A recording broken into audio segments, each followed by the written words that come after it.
చంద్రబాబు నాయుడు నేతృత్వంలోని ఆంధ్రప్రదేశ్ ప్రభుత్వం కీలక నిర్ణయాలు తీసుకుంది. సీఎం చంద్రబాబు అధ్యక్షతన గురువారం సమావేశమైన ఏపీ కేబినెట్ పలు కీలక అంశాలకు ఆమోదం తెలిపింది. పల్లె వెలుగు స్వర్ణ గ్రామం కార్యక్రమానికి శ్రీకారం చుట్టింది. పల్లె వెలుగు స్వర్ణ గ్రామం పేరుతో పల్లెకు పోదాం చలో చలో అంటోంది ఏపీ ప్రభుత్వం.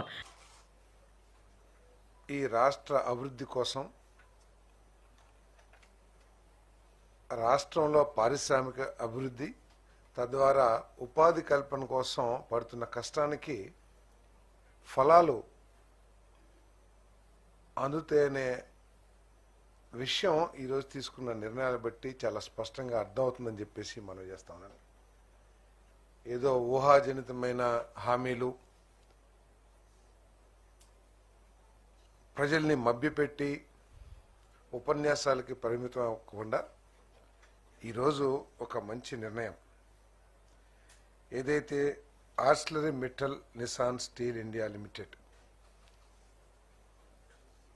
దాదాపు 1,35,000 కోట్లు 2 ఫేజెస్లో స్టీల్ ప్లాంట్ ఏదైతే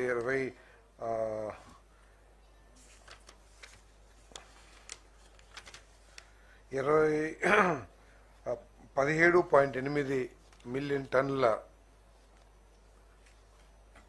స్టీల్ ఉత్పత్తికి ఏదైతే ప్రతిపాదన చేసిందో అది వాస్తవ రూపం ధరించడానికి కావలసిన నిర్ణయం